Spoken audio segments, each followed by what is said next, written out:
My sister called me a failure right in front of our entire family. She pretended to be concerned, but used a lie to steal the spotlight. You weren't planning to hide the money trouble, were you? She said, smiling. I looked at her and simply replied, no. I just didn't realize you needed applause that badly.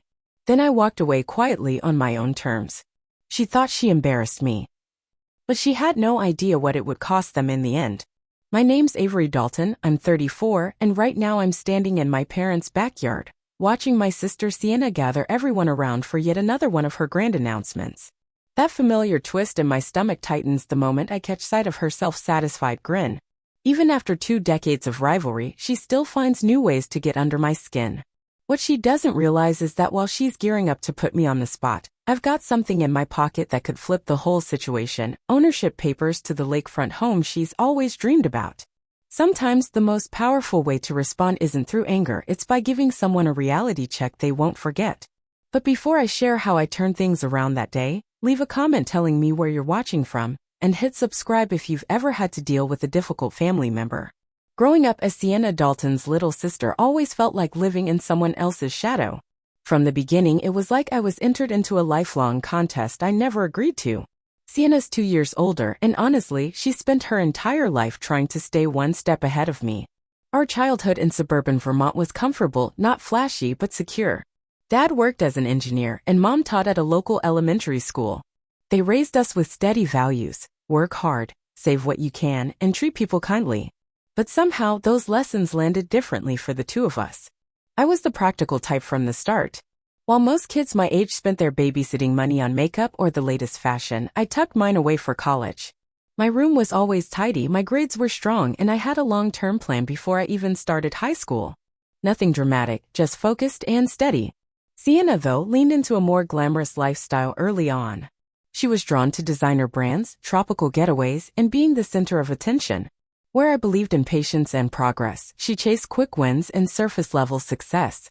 It wasn't that she was mean as a kid, more like she craved reassurance and didn't know where to find it.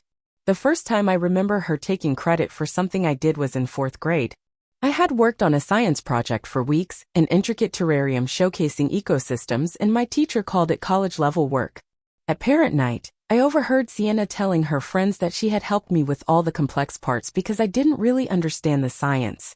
I felt a sting, but I kept quiet. That kind of moment became a pattern. She'd overstep, and I'd pull back. By high school, our roles were locked in. Sienna would either downplay my accomplishments or claim some role in them. When I got into Columbia with a partial scholarship, she told our extended family that she had guided me through the entire application process. And when I graduated with honors in business, she somehow spun it as me simply following her example. This, despite her dropping out of community college after just 1 semester. Our parents never quite caught on. Dad would encourage me not to take things so personally, while Mom would just say Sienna had a different way of expressing herself. They loved us both, but looking back, they unintentionally enabled her habits, maybe because it was easier than calling them out. After college, I started building my own e-commerce company from the ground up. I'd found a gap in the sustainable home goods market and poured my energy into creating something meaningful. The early years were tough. I worked long hours, partnered with ethical suppliers, and lived on a shoestring budget in a tiny apartment. Every dollar I earned went right back into the business. Meanwhile, Sienna floated between retail jobs, quitting whenever things got too hard or didn't match her vision of success. Things shifted by year 3. My team had grown to 10 people and my revenue had more than tripled. By year 5, Founders Weekly had named me one of their top young founders. Suddenly, Sienna was telling everyone she'd always been my biggest fan. She positioned herself at family gatherings as my unofficial mentor and cheerleader. I learned to pick my battles and kept my personal life off her radar. While she splurged on luxury apartments and swapped out leased BMWs every couple of years, I lived in a modest townhouse and drove my old Honda until it barely ran. I wasn't struggling, I was planning ahead. I built a retirement fund, set aside emergency savings, and focused on long-term security. Sienna, on the other hand, assumed I was just bad with money, never realizing I was playing a longer game. 4 years ago, our family took a trip to Lake Marindale in Maine. That's when Sienna became completely infatuated with a gorgeous lakefront home, private dock, breathtaking views, the works. It was a 5-bedroom vacation property listed at $1.3 million, way beyond her budget. Still, she spent the whole vacation imagining her life there, snapping photos during the open house, and planning family reunions she would someday host. Ever since that trip, she's brought up her dream home at nearly every family event, complaining that someone else snatched it up. What she never knew was that my business hit a rough patch about 8 months ago. A key supplier went under, leaving me stuck with unfulfilled orders and frustrated customers. Around the same time, a change in the algorithm on a major platform severely cut into my online visibility. It was a tough combination, and while I knew it was temporary, it really strained my cash flow. To stay afloat, I took out a short-term loan to bridge the gap. Somehow Sienna got wind of my situation, probably from poking around during a visit. I caught her looking through my mail once but let it slide at the time. Looking back, I should have known better. Then, just a few weeks ago, completely by chance, that same lakefront house, the one Sienna had obsessed over, popped back on the market. The previous owners were going through a difficult separation and needed to sell quickly. When I saw the new price, the idea hit me like a spark. It wasn't the most practical move and maybe a little dramatic, but I couldn't shake the thought. I called the real estate agent who confirmed that the sellers were in a hurry and open to offers. They were willing to part with it for $870,000, well below market value. I spent 3 sleepless nights crunching numbers, calling my financial advisor, and weighing the risks. In the end, I made the call. I cashed out a chunk of my savings and investment accounts to make it happen. To keep everything discreet, I formed an holdings company so my name wouldn't appear in public records and made an all-cash offer. The timing couldn't have been tighter. The closing date landed on the same Saturday as our annual family reunion. Part of me couldn't help but wonder if I was making a huge mistake, not just financially, but morally too. Was I really putting my hard-earned savings on the line just to make a point to my sister? Or was this finally about drawing a boundary that had been ignored for way too long? As I signed the early paperwork, I reminded myself that this wasn't about payback. It was about finally speaking up after years of staying quiet. Still, a small voice in the back of my mind asked if I was becoming the very thing I'd always criticized in Sienna, someone who used money to make a statement. The Daltons' family reunion has been a tradition for as long as I can remember, even before I was born. Every summer, our entire extended family pours into my parents' large backyard in Vermont for a full day of food, stories, and the usual mix of tension and laughter. Most years, I actually look forward to it. It's a great chance to catch up with cousins I genuinely like and share updates about my latest product launches. But this time felt different. As I pulled into the driveway, I could feel my stomach churning with nerves. My business wasn't falling apart, but things had been rocky lately and I wasn't exactly eager to get into it. I'd had to temporarily let go of 3 team members and scale back some operations while working to fix my supply chain. To someone like Sienna, who understood business about as well as rocket science, it would probably seem like total failure. Before stepping out of the car, I checked my phone again. Still no update from the real estate agent. I took a long breath, grabbed the tray of homemade appetizers from the passenger seat, and put on my best smile. Today, appearances mattered. "Avery, you made it," my mom called out, rushing across the lawn in a flurry of floral fabric and sunscreen scent. She wrapped me in a warm hug, the kind that still carried traces of childhood comfort. "Everyone's already here. Even Kayla flew in from Portland this year." As usual, the backyard had been fully transformed. White folding tables were arranged in a giant U, red and blue balloons bobbed on the backs of chairs, and Dad's beloved grill sent smoke signals from the far corner. A crowd of at least 40 relatives filled the yard, balancing paper plates and plastic cups while drifting between food tables and conversation circles. "Where's Sienna?" I asked, trying to sound casual as I placed my tray on an already crowded appetizer table. My mom's expression shifted ever so slightly. "Oh, she's around somewhere, probably inside with Aunt Lillian. She's been a little secretive this morning, says she's making some big announcement later." That set off alarm bells in my head. Mom must have noticed because she quickly added, "I'm sure it's nothing. You know how she loves to make everything into an event.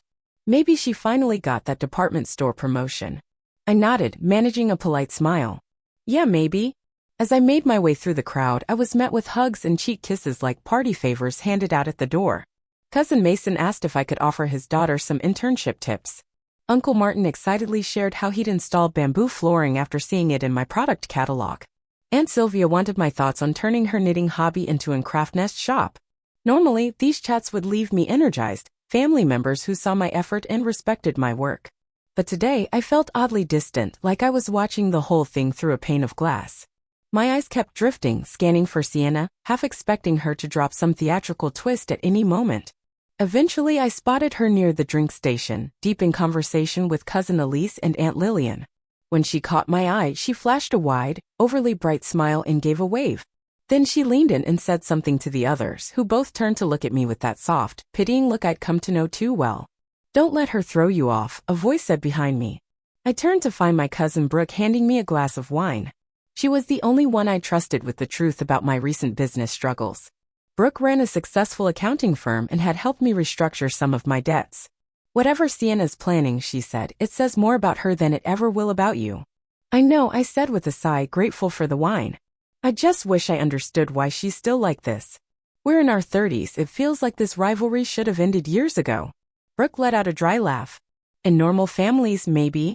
But Sienna's whole identity revolves around comparing herself to you. The fact that you're actually doing well while she's still pretending? That only makes it worse." Before I could respond, my dad's booming voice called everyone to the tables for lunch. Of course, I was seated directly across from Sienna. Mom's seating charts always seemed to favor drama over comfort. Sienna was already holding court, talking about her latest weekend getaway to the Cape May, gifted by a friend she conveniently never named. Her outfit practically shouted for attention, a designer dress with the tag clearly removed in a rush and sunglasses that probably cost more than my monthly grocery bill, resting on her head. She looked up the moment I sat down and greeted me with theatrical enthusiasm. "Avery," she beamed. "I was just telling everyone about this amazing real estate opportunity I've been thinking about. You know, real estate is where the serious wealth is, don't you think?" The pointed comment hit a nerve. Was it possible she knew about the lake house? No, there was no way.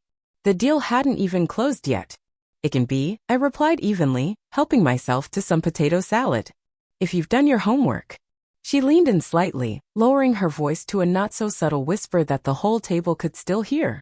"Well, I've been brushing up on financial strategies.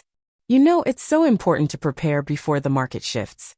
Some businesses just aren't built to weather hard times." A few relatives shifted awkwardly in their seats, clearly picking up on the not-so-hidden jab. I felt the heat rise to my cheeks, but I stayed composed, lifting my glass and taking a slow sip of wine. There was no way I was giving her the satisfaction of a reaction. Lunch continued, the air getting heavier with each passing minute. I started noticing more and more relatives giving me that same concerned, slightly awkward look. Cousin Derek casually asked how work was going, though the tone made it feel more like fishing than friendly interest.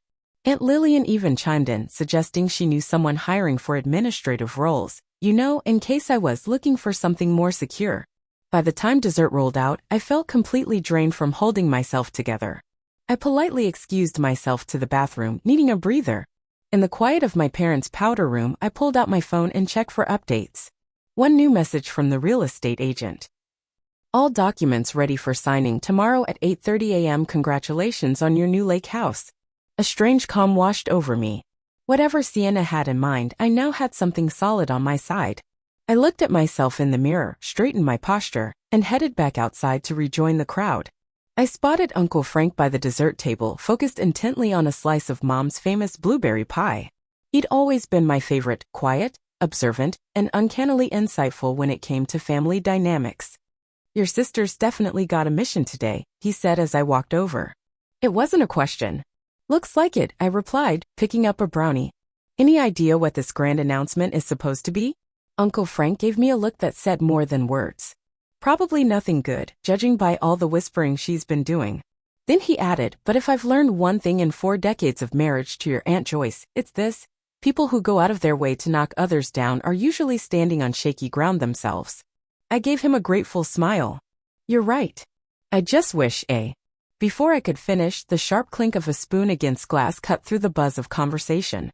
We turned to see Sienna standing at the head of the table, practically glowing with excitement, silver spoon raised like a microphone. "Everyone, could I have your attention for just a moment?" she called out, beaming.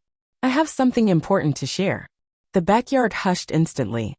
All eyes turned to her, standing tall, looking like she'd rehearsed every word. My heart started racing as I made my way back to my seat, already sensing exactly what was coming but powerless to stop it. "First off, a big thank you to Mom and Dad for another amazing reunion," Sienna began, raising her glass in their direction. They smiled back at her, completely unaware of what she was about to drop. Family means the world to me, which is why I believe it's so important to speak up when one of us is facing a tough time. She paused for effect, then locked eyes with me across the table. The fake concern on her face made my stomach twist. I'm sure many of you have noticed Avery seems a little different today, she continued, her voice soft and dramatic. Not quite her usual self. Murmurs rippled through the group. Well, I think it's time we acknowledge the obvious, because Avery needs our support right now. Under the table, I clenched my napkin so tightly my knuckles ached. Brooke, seated nearby, gave me a quick glance, worried but ready to jump in if needed. It truly breaks my heart to share this, Sienna said, her voice shaking with a carefully performed tremble. But Avery's business has, well, it's ended. Gasps echoed around the table, just the reaction she'd been aiming for. Heads turned in my direction, some with concern, others clearly curious. She's filed for financial restructuring, Sienna declared, letting the word hang in the air like a storm cloud. I saw the paperwork myself last week, she added, leaving out the part where she'd likely snooped through my things to find it. She's lost everything: inventory, warehouse, even her business accounts. And now the bank is reviewing her personal finances. My mom raised a hand to her mouth.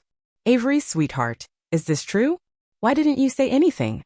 Before I could answer, Sienna jumped back in. She was too embarrassed, Mom. You know how proud she's always been of that little business of hers. But we're family, she added with a heavy sigh. There's no room for shame or silence when someone needs help. It was a masterful move, trying to appear like a supportive sister, while reducing my career to a little business and sharing my private situation in front of everyone. I opened my mouth to speak, trying to push past the lump in my throat. Actually, I started, but she wasn't done yet. I already told her she can move into my guest room until she finds her footing again, Sienna continued, sounding almost proud of herself. I've even reached out to a few people in my network about potential job openings. She smiled, basking in her self-appointed role as the family savior. Honestly, it might be good for her to experience working under someone else for a change. More structure.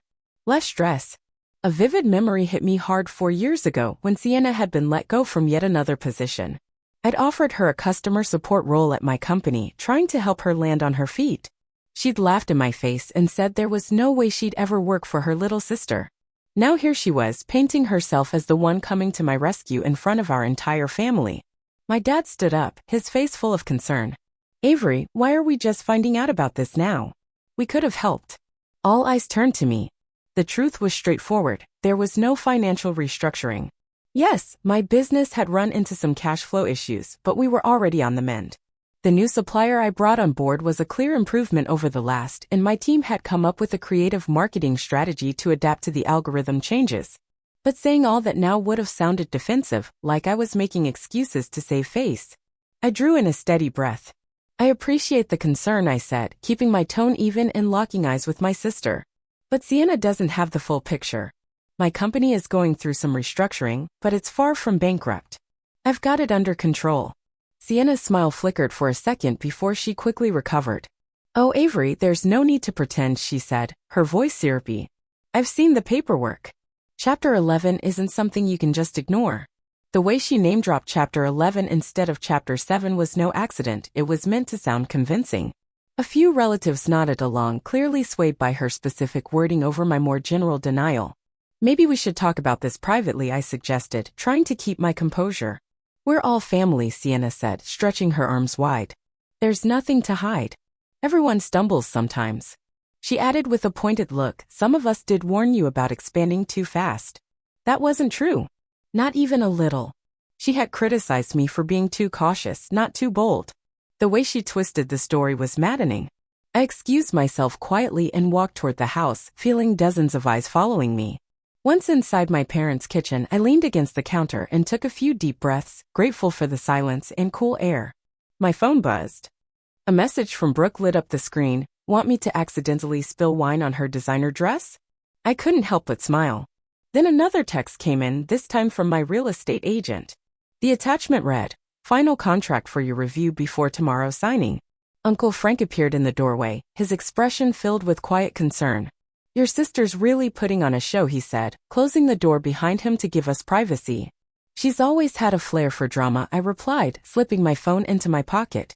He sat down at the kitchen table and gestured for me to join him. I've been watching you two since you were kids, he said. Sienna's always been the always like to stand out. But you, Avery, you've always been the owl. Quiet, observant, smarter than most people realize. I offered a faint smile. Not smart enough to avoid walking into that surprise situation. I don't believe for a second that you're bankrupt, he said, his voice firm. But even if you were, so what? Do you really think any of us would care less about you? Your value doesn't depend on your success. His words struck something deep in me. For years I had shaped myself around being Sienna's opposite. She was loud, so I stayed quiet. She rushed in, I thought things through. Maybe I'd been so focused on not being her, I'd forgotten how to just be myself. Thank you, I said quietly. That really means a lot. So he asked, eyes twinkling, what's your plan? I hesitated, then gave a small nod. I've got one. It starts tomorrow morning. Good, he said, standing up. Let's get back outside before your mom starts a fundraiser for your imaginary financial restructuring.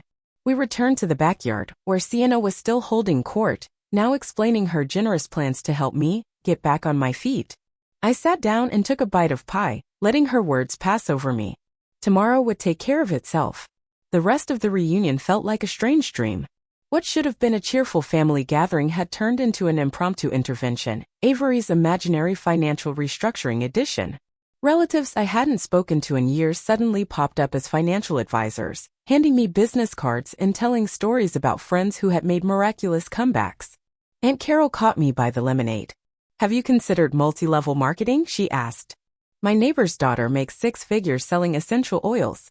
Before I could say anything, she pressed a pamphlet into my hand. Cousin Brian, who had personally seen 3 of his own ventures fall apart, offered to review my finances and tell me where I'd gone wrong. The irony seemed completely lost on him. Then Uncle Charles launched into a slow, overly simplified explanation of unemployment benefits, as if I'd never heard of them. Meanwhile, Sienna drifted through the crowd like she was hosting the event, wearing a look of deep sympathy when she was near me and quiet pride when she thought I wasn't watching. She painted herself as both the truth-teller and the caring sister ready to rescue me. It was a carefully staged image, the successful, mature sibling helping her struggling counterpart. Avery, she said loudly, just as a group of relatives leaned in, I've been thinking about your wardrobe.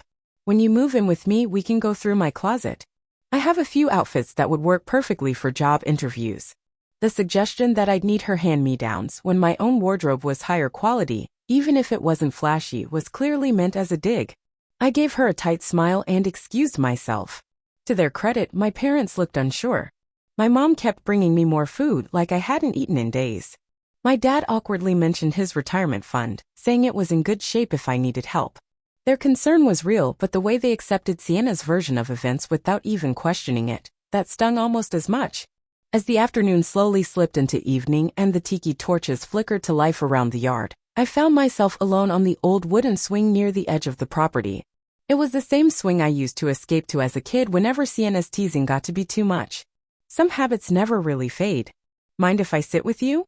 I glanced up and saw my cousin Brooke holding 2 glasses of wine. I shifted over to make room and she sat beside me, handing me one of the glasses. Remember that Christmas when Sienna told everyone you still wet the bed? She asked after a long pause. I let out a groan at the memory. I was 10 and thanks to her, every adult in the house checked my sheets every morning for the rest of the holiday. And do you remember what happened the next summer? A smile tugged at my lips. She got a nasty rash from the secret fort she built in the woods after I casually mentioned that poison ivy has 3 leaves. Brooke clinked her glass gently against mine. You've always played the long game, Avery. That's why I'm not the least bit worried about you now. Right then my phone buzzed. Sienna's name lit up the screen. She was calling. Speak of the devil, I muttered, declining the call. And almost on cue, she appeared at the far end of the lawn, eyes locking onto us. Her purposeful stride made Brooke whisper, "Drama incoming at 3 o'clock," before she gave my arm a quick, supportive squeeze and made her exit. Sienna sat down in the spot Brooke had left, her sleek designer dress looking oddly out of place on the weathered wooden swing. Up close, I could see the tension just beneath her carefully applied makeup, the tight lines around her eyes, the smile that seemed a little too forced. "You've been avoiding me," she said, feigning hurt. "Can you really blame me?" I replied, "Oh, don't be so sensitive, Avery. I was just being honest with the family. They deserve to know." I turned to face her. "Know what exactly?" "That you looked through my personal documents without asking, misunderstood what you saw, and then made an announcement to the entire extended family, without even talking to me first? That's the honesty you're standing by.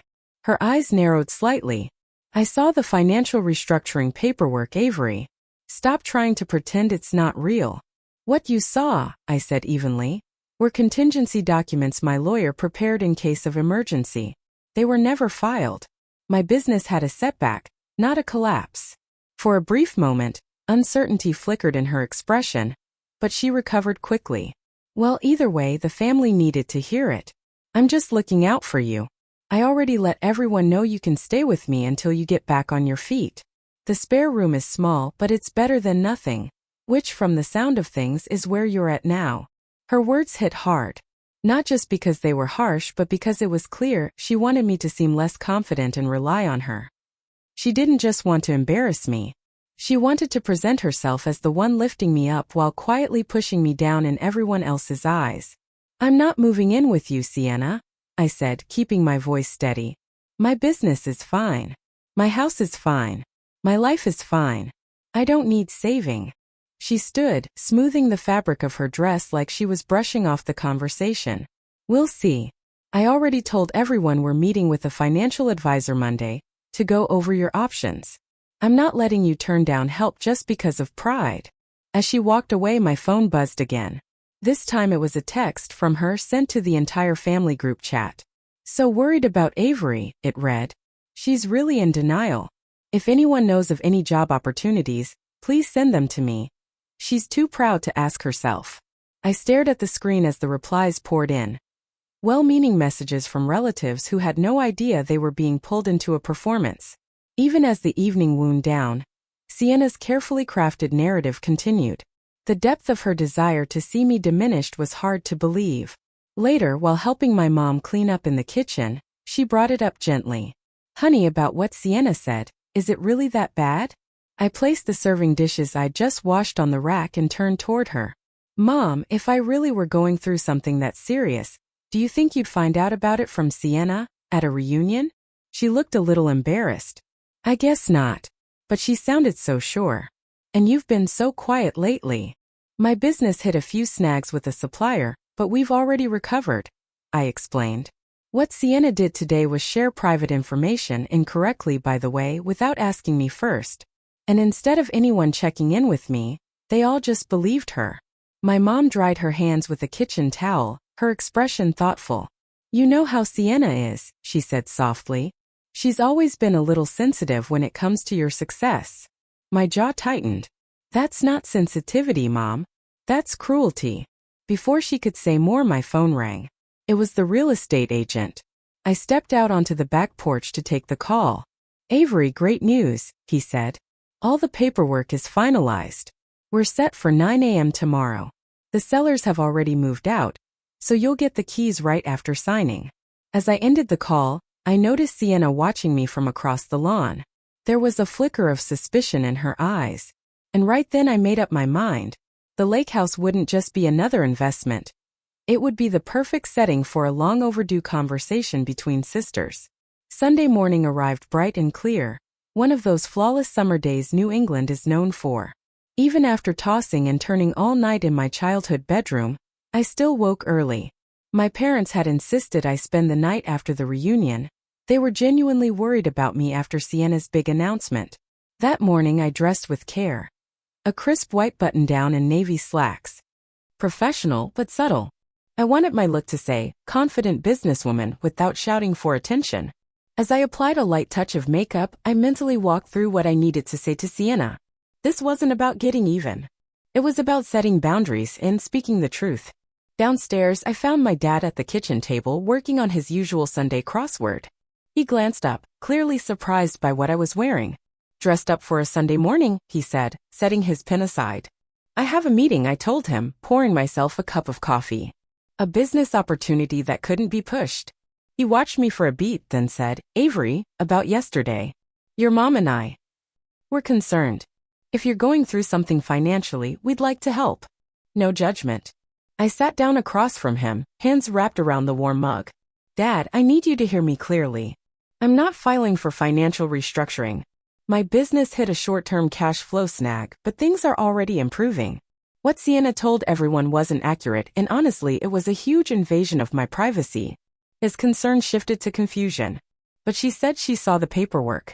She saw preliminary documents, backup planning my lawyer drafted as a standard precaution during restructuring. They were never submitted. That's common practice.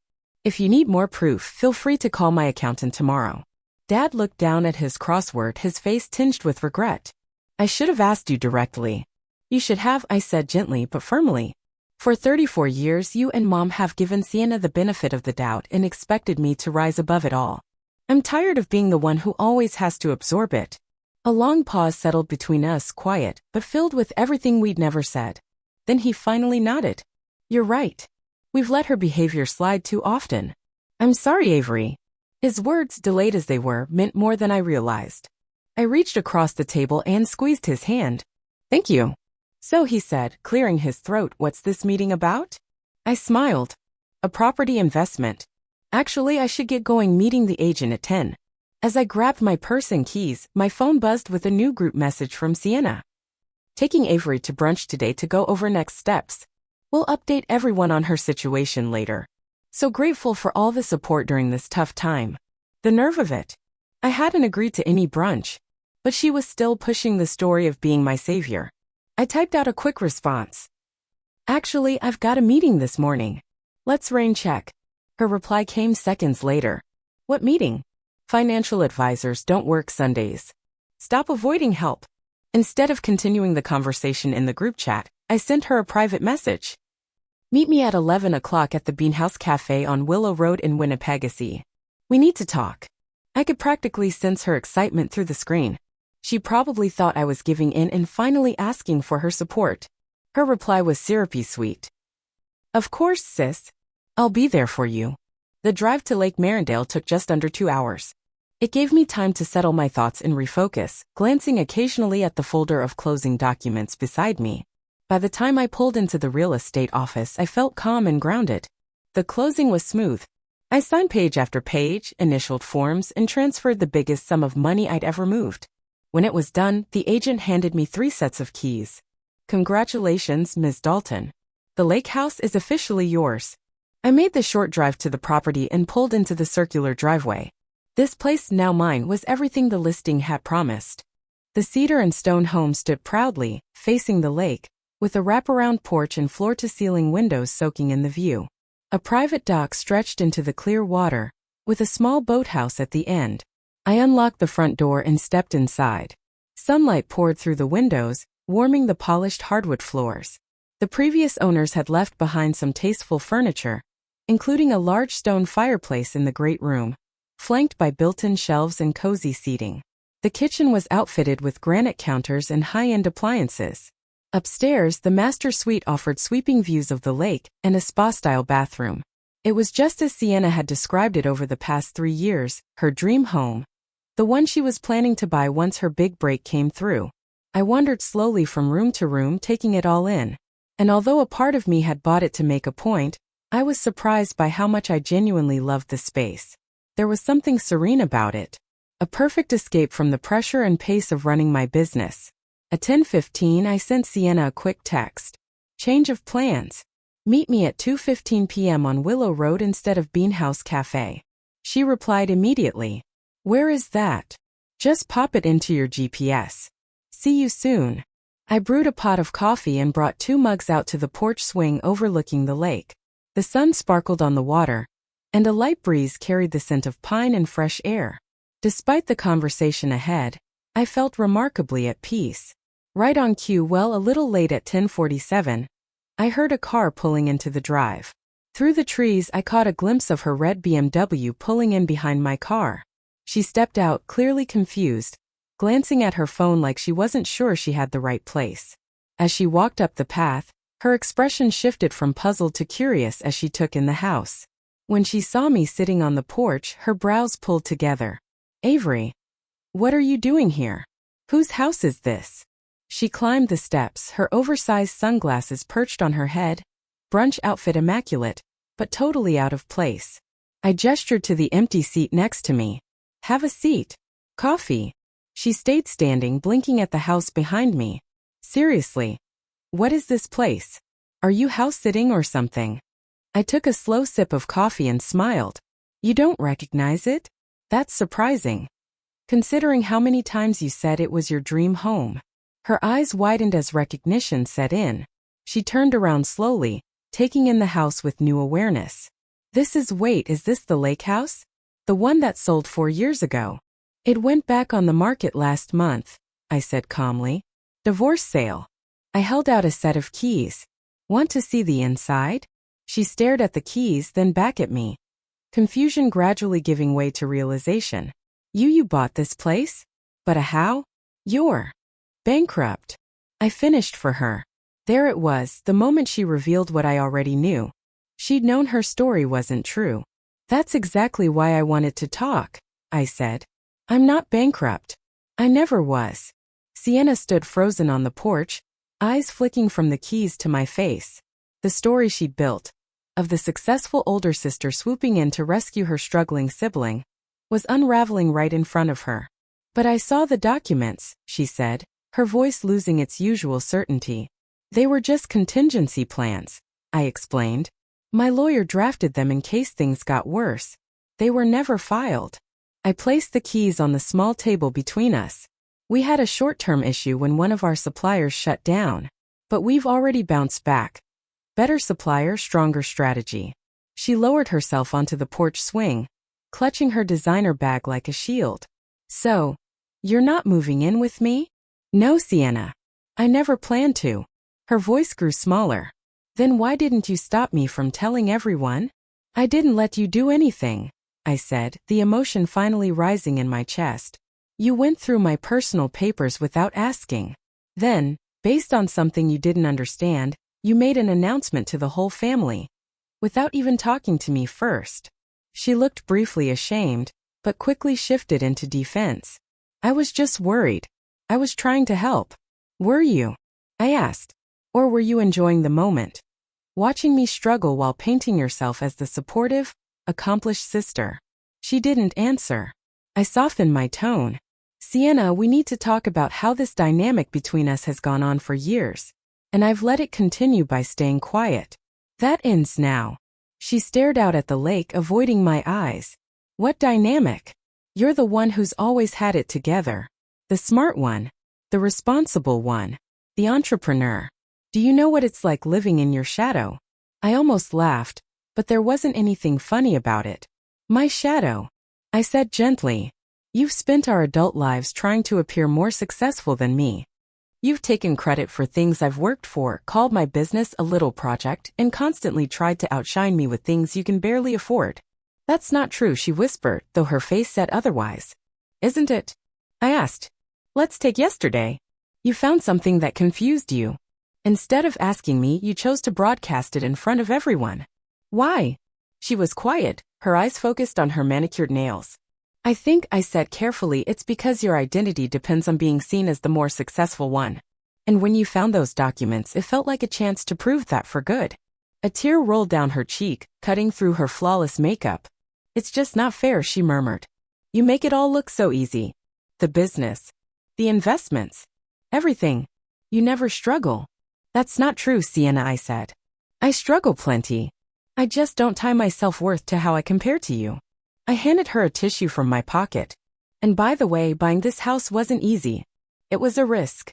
I had to cash out part of my emergency fund and liquidate some investments to make it happen. She dabbed at her eyes, careful not to smudge her mascara. Then why'd you do it? I gestured toward the lake, shimmering in the late morning sun. Partly as an investment. Lakefront property in Maine tends to hold its value. I paused, deciding to tell her the full truth. And partly to make a point. After years of hearing you go on about your dream house, while constantly downplaying my work, something inside me just snapped when I saw it was for sale. She let out a surprised laugh, a real one. That's actually kind of badass, Avery. Petty but badass. The unexpected moment of honesty broke some of the tension between us. I smiled too. I prefer to call it a firm lesson in boundaries. So what now? She asked, glancing around the porch. You bought this house, what happens next? Am I allowed to visit? Or is this your way of cutting me off for good? It was a question I'd been asking myself since I made the offer.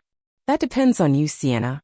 I didn't buy this house just to keep you out, I bought it because I needed something to change between us. I stood and walked toward the porch railing, looking out at the lake. The truth is, I miss my sister. Not the one who puts me down in front of people or takes credit for my work. I miss the one who used to make me laugh so hard at breakfast that milk came out of my nose. She's the one who taught me how to French braid my hair, and the one who stayed up with me all night when thunderstorms scared me as a kid. When I turned around, Sienna was watching me with a look I hadn't seen in years, open, vulnerable, and free of her usual performance. I miss her too, she said quietly. Then let's start fresh, I offered. Complete honesty from here on out.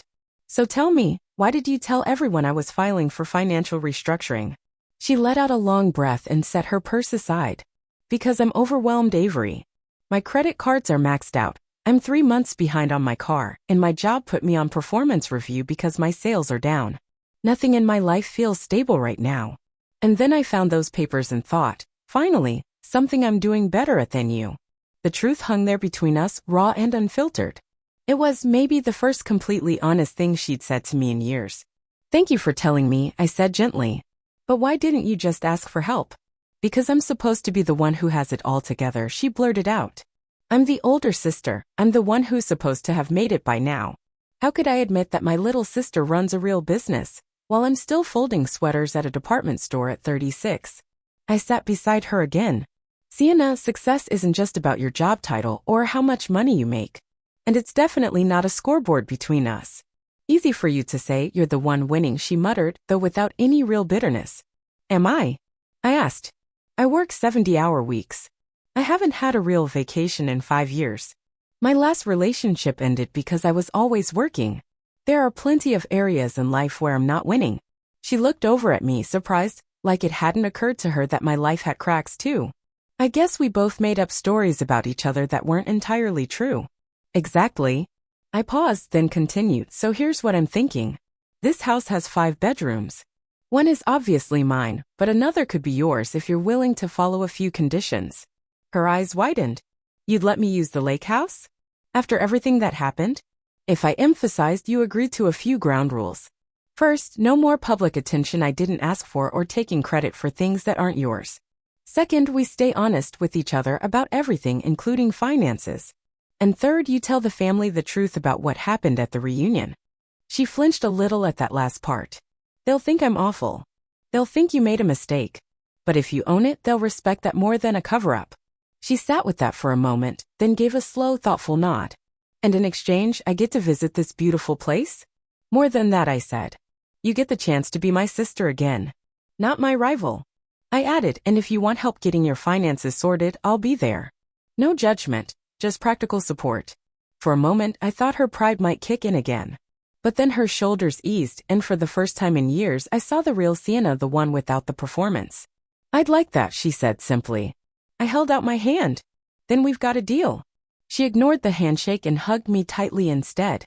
Deal, she whispered against my shoulder. As we pulled apart, I picked up the keys from the table and placed them in her hand. Why don't you give yourself the tour? I'll go make us another pot of coffee. While Sienna explored the house, exclaiming over every detail she dreamed about for years, I made a call to our parents. It was time for the truth to come from both of us. 2 weeks after the reunion, we gathered again, this time at the lake house. The invitation had gone out to our full extended family, and for the first time ever it was signed by both of us. Avery and Sienna Dalton invite you. The great room was filled with relatives, most of them still unsure why we'd called them all together. My parents were the first to arrive. My mom's eyes widened as she stepped inside, taking in the view. Avery, it's beautiful, she whispered, walking straight toward the floor-to-ceiling windows. But when did you buy this? The morning after the reunion, I explained, giving her a hug. I'd been in talks for a few weeks before that. Dad walked over to the built-in bookshelves, running his fingers along the edges with approval. Doesn't quite line up with what someone in financial restructuring would buy, he said with a raised eyebrow. About that I started, but Sienna walked in just then, carrying a tray of appetizers. That alone stunned several people. Sienna was famous for her love of restaurants and her aversion to kitchens. She'd also dressed differently, still polished, but much more understated than usual. Gone were the oversized sunglasses and eye-catching jewelry. As the room filled up, I could feel the buzz of curiosity growing. From across the space, Uncle Frank caught my eye and gave me a small, encouraging nod. Brooke showed up with a bottle of champagne and whispered as she handed it to me, "This is going to be a show." Once everyone had arrived, Sienna gently tapped her glass to get the room's attention. Conversations quieted and heads turned. Some people looked like they were bracing for another dramatic reveal. She looked a little nervous, but then lifted her chin. "Thank you all for being here," she began. "I owe you, and especially Avery, an apology." The surprise was instant. Sienna Dalton, apologizing? That was a first. "At the family reunion, I told you that Avery had filed for financial restructuring," she said. "That wasn't true." Her voice shook slightly, but she kept going. "I came across some legal paperwork her lawyer had prepared as a precaution. I misinterpreted it, jumped to conclusions, and instead of speaking to Avery first, I shared those conclusions with all of you." Our mom let out a quiet gasp. Aunt Lillian leaned in and whispered something to Uncle Martin. But Sienna wasn't done. "The truth is," she said, "Avery's business had a temporary challenge, one she was already managing and overcoming. She's not bankrupt. Not even close." Then she gestured around the room. "In fact, she bought this lake house the very next morning." A ripple of surprise and confusion moved through the crowd. "I think most of you know this is the place I've talked about for years," Sienna continued. "When Avery purchased it, I'll be honest, my first reaction was anger. Jealousy too. But it forced me to see something I hadn't before." She paused, her voice steady. "The competition between us? That was mostly coming from me. And it's time for it to stop." I stepped forward and stood beside her. For the first time in years, we were on the same page, not opposite ends of one. "We invited you here," I added, "to clear the air and start something new. This house isn't about rivalry, it's meant to be a place where family comes together." Sienna nodded. "Avery's even offered to let me use it, despite everything that happened. And that says a lot about the kind of sister she's always been, the kind I'm trying to become." Something in her words reached a part of me I didn't even realize was still aching. This wasn't the polished version of Sienna I'd grown used to. This was the real one, honest, raw, and open. Our dad was the first to respond. He cleared his throat, voice a little shaky. "I think I can speak for everyone here. This kind of honesty takes strength.